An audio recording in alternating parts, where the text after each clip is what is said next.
नमस्कार, आयुष मंत्र में आपका स्वागत है और आप देखना शुरू कर चुके हैं आयुष मंत्र। चूंकि डायबिटिक की जो सीरीज है, सीरीज को देखते हुए हमने कुछ चीज पे थीसिस कर रहे थे। तो जब हम अध्ययन करते हैं किसी चीज के बारे में अधिक से अधिक जानने के लिए, और तमाम आप लोगों के कमेंट्स और तमाम आप लोगों के सुझाव और आप लोगों के प्रश्न भी आते हैं, इन सभी को कंबाइंड करने के बाद हमने देखा कि YouTube में तमाम वीडियोस हैं, तमाम लोगों की राय है कि आप फल खाइए। मैंने कुछ वीडियोस भी देखा, मैं व्यक्तिगत किसी का बुराई नहीं कर रहा हूं, लेकिन कुछ मैंने वीडियोस भी देखे जिसमें ये कहा गया था कि आप अपने वजन के 10% भोजन करिए, अरे फल को खाइए। कुछ जगह ये कहा गया था कि आप अपने वजन के 5% को खाइए। तो फलों के खाने के बारे में तमाम जिक्र था कि खाना ना खाइए, फल खाइए। मे बी पॉसिबल, अगर आप वेट लॉस कर रहे हैं तो उसमें वो जो कॉन्सेप्ट है फल वाला, वो काम कर सकता है। लेकिन डायबिटिक रिवर्सल में ये काम करेगा कि नहीं करेगा, इस विषय में थोड़ा सा हम लोगों को जानने की जरूरत है कि क्या होता है। फल अगर हम खाते हैं, देखिए भोजन जो है ना, हम जब करेंगे तो उसका क्या स्थिति बनती है, तो इसको लेके अब हम इस पर आते हैं कि फल अगर हम खाते हैं तो डायबिटिक रिवर्सल में वो हमारा कितना योगदान देगा या नुकसान करेगा, तो कितना नुकसान करेगा, कैसा नुकसान होगा, तो ये जानना जरूरी है फलों के ऊपर लेके। ठीक, तो आज का जो ये क्लास है ये फलों पर निर्धारित है कि फल जो हम खाते हैं उस फल हमारे पेट में जाके क्या करता है। तो इस विषय पर जो है ये क्लास शुरू करते हैं। फलों पे एक हमने अध्ययन किया है, उस अध्ययन को हम आप लोग मिलके बैठ के आपस में डिस्कशन करते हैं कि किससे क्या होता है। देखिए, आप फलों के योगदान के ऊपर आ जाइए। डायबिटिक में फलों का योगदान। अब भोजन जो है ना, जो हम ग्रहण करते हैं, जो भी ग्रहण करते हैं उसको भोजन कहते हैं। भोजन माने, अब इसकी गलती मत करिएगा कि रोटी सब्जी चावल दाल, ये नहीं है। भोजन का मतलब ये चीज नहीं होता है। भोजन का मतलब जो भी हम खा रहे हैं उसको हम भोजन की संज्ञा देते हैं। तो भोजन के 3 मेजर जो है न्यूट्रिशनल कंपोनेंट होते हैं।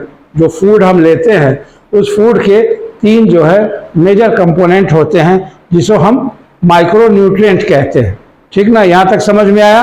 अभी अब 3 माइक्रो न्यूट्रिएंट हैं क्या?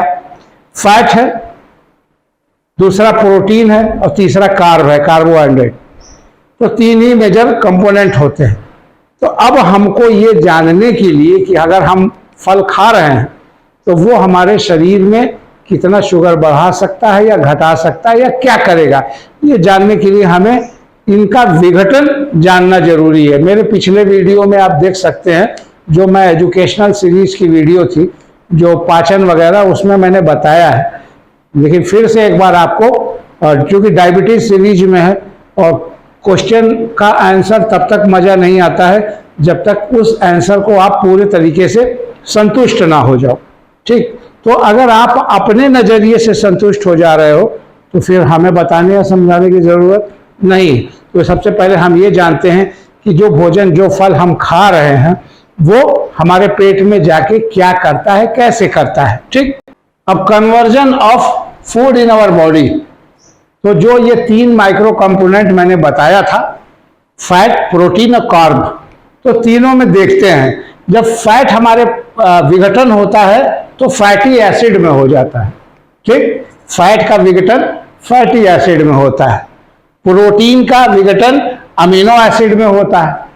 ठीक, तो ये भी हमारे डायबिटिक में कोई प्रॉब्लमेटिक नहीं है, ये भी रिवर्सल में नहीं है। और कार्ब, जो कार्बोहाइड्रेट हम खा रहे हैं, कार्बोहाइड्रेट का विघटन शुगर में होता है। तो ठीक है, तो इन 3 जो माइक्रोन्यूट्रिएंट है उसमें जो तीसरा वाला है कार्ब, यही हमारे पेट में जाके शुगर में कन्वर्ट हो जाता है। हाँ, वही शुगर जो चीनी खाते हैं उसी शुगर में कन्वर्ट हो जाता है। समझ में आया? तो जो फूड हम ले रहे हैं उसका विखंडन हमने समझ लिया। अब आगे बढ़ते हैं। किसी को कोई, अब देखिए, जो शुगर को भी हम 3 भाग में बांट लें। ठीक, 3 types of sugar convert in body, 3 तरीके की शुगर होती है। भाई देखिए, हम अगर फल खा रहे हैं तो वो भी मीठा है, चीनी खा रहे हैं वो भी मीठा है, दूध पी रहे हैं वो भी मीठा है। तो तमाम चीजें जो हम खा रहे हैं उसमें कहीं ना कहीं शुगर है। तो हम उनको 3 भाग में बांट लेते हैं। पहला भाग है ग्लूकोज, ठीक, सीधे शुगर, ग्लूकोज। तो जो हम भोजन करते हैं, खाना खाते हैं, जो कार्ब खा रहे हैं, वो जो है सीधे शुगर यानी चीनी में बदल जाता है। ठीक, आपको पता है ना, ग्लूकोज जो है सीधे शुगर में बदल जाता है। जैसे मैंने आपको बताया था, कार्बोहाइड्रेट जो है शुगर ग्लूकोज में बदलता है, ग्लूकोज शुगर में बदल जाता है। समझ में आया? अब दूसरा आते हैं गैलेक्टोस। गैलेक्टोस जो है ये मिल्क और मिल्क प्रोडक्ट में मिलता है। तो इसका कन्वर्जन मिल्क शुगर में होता है। ठीक, इसका कन्वर्जन किस में होता है? मिल्क शुगर में होता है, माने शुगर है, मिल्क शुगर में होता है। तीसरा आ जाता है फल, जिसकी हम लोग यहां डिस्कशन कर रहे हैं। इसका जो है कन्वर्जन, जो हम फल खाते हैं तो फैक्टोज में होता है, ठीक ना। फैक्टोज जो है फ्रूट शुगर में कन्वर्ट होता है। तो फ्रूट शुगर है ये भी, ठीक, समझ में आ रहा है? तो ग्लूकोज का कन्वर्जन शुगर में होता है, गैलेक्टोज का कन्वर्जन मिल्क शुगर में होता है, फैक्टोज का कन्वर्जन फ्रूट शुगर में होता है। अब इसके क्या कंपोनेंट्स हैं, आगे की बात, आगे की कहानी करते हैं। ठीक, जब हम कोई फल खाते हैं, जब भी हम कोई फल, यहां से हमने खाया, यहां से हमने कोई फल ले लिया, अब फल जब पेट में जाके यहां पहुंचता है तो वो क्या होता है? फ्रक्टोज में कन्वर्ट हो जाता है। और फ्रक्टोज एक ऐसी चीज है, उसको सेल में जाने के लिए किसी इंसुलिन की जरूरत नहीं होती। आपको पहले मैंने बताया था कि ग्लूकोज जो बनता है, ग्लूकोज को सेल में जाने के लिए इंसुलिन की जरूरत होती है। जब ज्यादा बन जाता है, ज्यादा पहुंचता है, तो इंसुलिन रेजिस्टेंस हो जाती है। लेकिन यहां मैटर थोड़ा सा रुक जाइए, देखिएगा। जब हमने फल खाया वो फ्रक्टोज में चेंज हुआ, ग्लूकोज में नहीं हुआ, वो फ्रक्टोज में चेंज हुआ। फ्रक्टोज को सेल में जाने के लिए इंसुलिन की आवश्यकता नहीं होती है। ठीक, इसलिए वो क्या करता है? तुरंत आपके लीवर में चला जाता है। ठीक ना, यहां से खाने के बाद वो क्या किया? फ्रक्टोज में चेंज हुआ, फ्रक्टोज क्या हुआ? तुरंत लीवर में ट्रांसफर हो जाता है। ठीक है, लीवर में चला जाता है। और क्यों लीवर में जाता है? लीवर में इसलिए जाता है कि लीवर ही वो जगह है जहां पे फ्रक्टोज का विखंडन होता है। भाई उसका भी विखंडन चाहिए ना, ग्लूकोज का विखंडन हुआ तो शुगर बना। अब फ्रक्टोज का विखंडन शरीर के किसी अंग में नहीं होता, सिर्फ लीवर में होता है। इसलिए क्या है, वो सीधे लीवर में चला जाता है। जबकि ग्लूकोज को इंसुलिन की आवश्यकता होती है, लेकिन फ्रक्टोज को इंसुलिन की कोई आवश्यकता नहीं होती, वो सीधे सीधे आपके लीवर में चला जाता है। ठीक ना, यहां तक समझ में आया? क्योंकि फ्रक्टोज का विखंडन लीवर में ही संभव है। अब आपने फल खाया, यहां से फ्रक्टोज में कन्वर्ट हुआ, फ्रक्टोज में कन्वर्ट होने के बाद ये आपके लीवर के एरिया में और लीवर में चला गया। यहां तक मामला समझ में आया सबको? अब आगे बढ़ते हैं। अब आ जाते हैं फ्रक्टोज के विखंडन पे। ठीक भाई, ग्लूकोज का विखंडन आपने देखा कि ग्लूकोज विखंडित होके शुगर में बदल गया, चीनी में बदल गया। अब फ्रक्टोज का विखंडन देखते हैं। फ्रक्टोज का विखंडन लीवर में होता है। अब ये 4 भाग में इसका विखंडन होता है। 50% ग्लूकोज 50% ग्लूकोज में बदलता है। इतना ध्यान दीजिएगा। अभी आप कह रहे थे कि अपने शरीर का 10%, मैं माना कि अगर मैं 80 किलो का हूं तो 10% मैं खा लूंगा। अगर मैं 10% फल खाने लगा तो मेरी डायबिटिक क्या होगी? मेरा कार्ब जो है रॉकेट बन के भाग जाएगा, इतना आगे चला जाएगा कि उसको संभालना हमारे पैंक्रियाज के बस का नहीं होगा। अब मैं नहीं बोलूंगा, आप खुद समझिए। 50% जो है लीवर सेल्स में चला जाता है। अब उसके बाद जो बचता है ग्लाइकोजन में आ जाता है। ग्लाइकोजन फॉर्म ऑफ एनर्जी है, एक एनर्जी का एक स्रोत है, लेकिन बहुत ज्यादा समय तक इस पे नहीं रहता है। तो जो बचता है वो ग्लाइकोजन में बदल जाता है और फिर लैक्टेट में बदलता है। ये भी एनर्जी देता है, पर ज्यादा लैक्टेट बॉडी के लिए हार्मफुल होता है। जब आप अब लिस्ट देखते हैं तो लैक्टेट लेवल अगर आपका बड़ा है तो वो हार्मफुल होता है। फिर क्या होता है, लैक्टेट में बदल जाता है। और फिर तीसरा एक बवाल आ गया, तीसरा तो लैक्टेट हो गया, चौथा बवाल आ गया ट्राइग्लिसराइड। ठीक, अब ट्राइग्लिसराइड रक्त में मौजूद एक प्रकार का वसा होता है।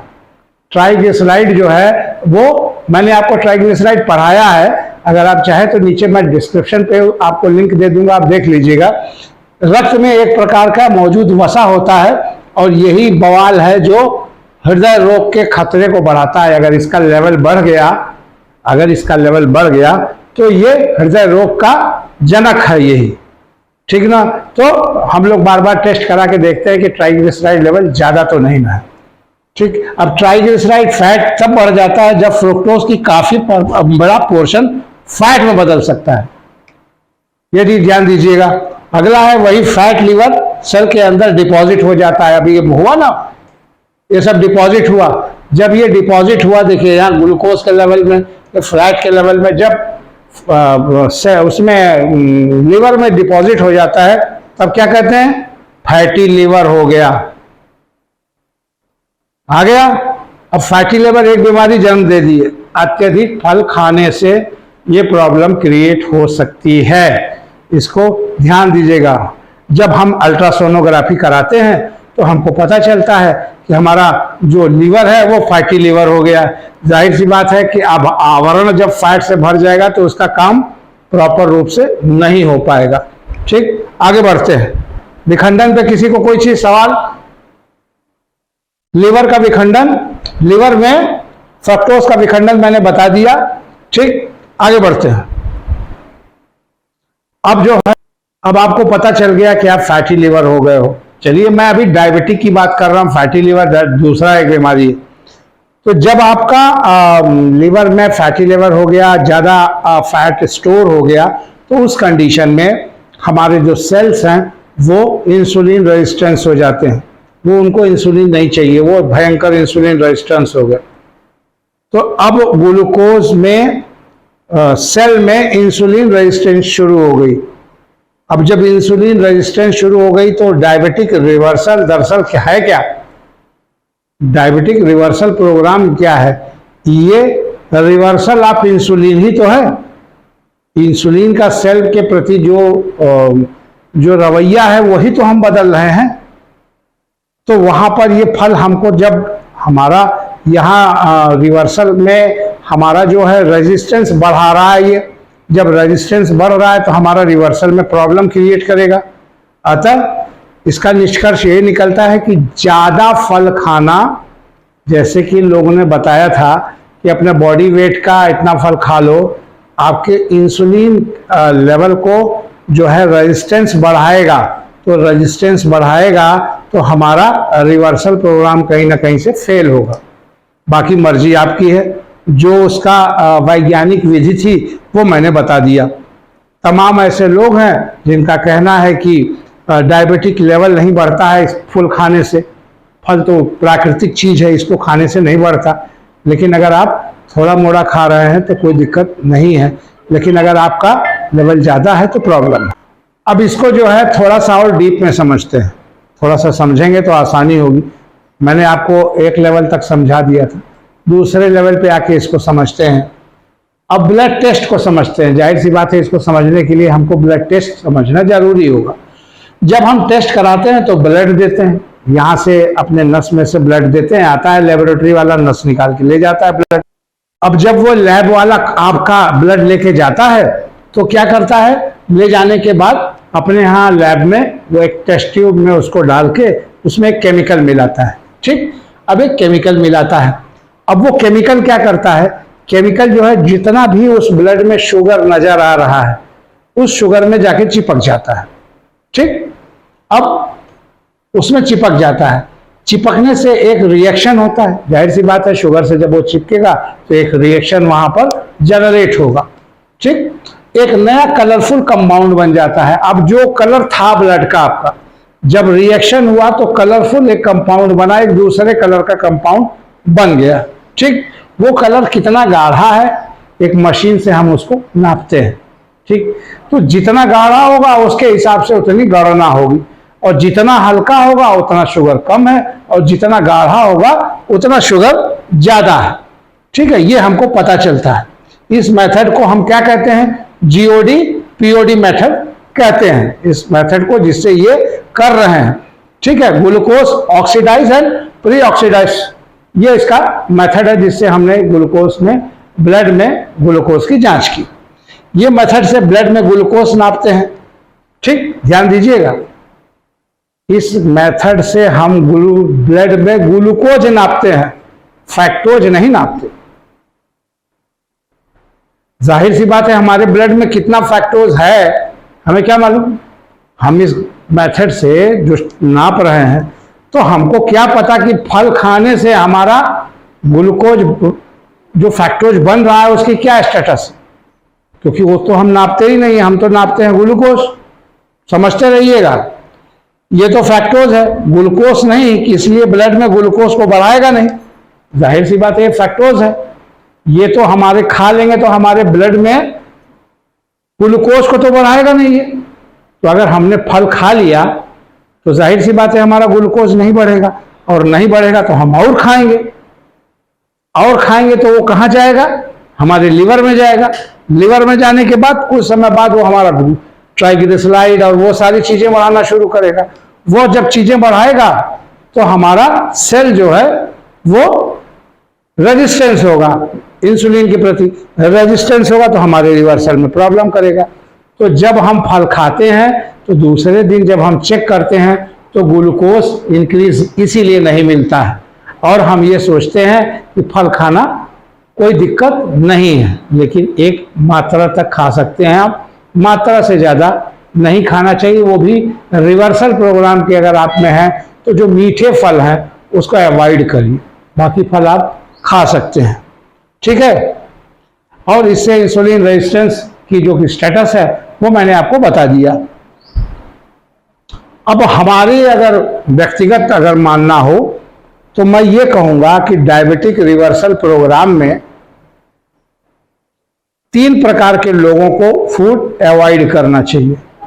वो कौन है? पहला है ओवरवेट, ऐसे लोग जो औसत वेट से ज़्यादा हैं, ऐसे लोग जिनका ट्राइग्लिसराइड ज़्यादा है, या ऐसे लोग जिनको अनाउंस है कि वो फैटी लीवर है। इन 3 लोगों को फल नहीं खाना चाहिए, क्योंकि अगर ये फल खाते हैं तो कहीं ना कहीं डायबिटिक रिवर्सल में प्रोग्राम में तो आप जाओगे ही, लेकिन ये जो चीज़ें हैं ये आपको कहीं आगे भी परेशान करेगी। ठीक, अब मैंने ये बता दिया कि डायबिटिक में फल खा सकते हैं कि नहीं खा सकते हैं, मर्जी आपकी है, आखिर जीवन भी आपका है। तो अगर आप रिवर्सल प्रोग्राम में हैं तो भी देख लीजिए, अगर आप प्री डायबिटिक हैं तो भी देख लीजिए, अगर आप डायबिटिक हैं और गोली खा रहे हैं तो भी ध्यान दीजिए, क्योंकि लाइफ आपकी है। धन्यवाद। आयुष मंत्र के टीम को विराम दीजिए। ऐसे समय समय पर आप लोगों के क्वेश्चन से रिलेटेड टॉपिक को लेके हम आते रहेंगे।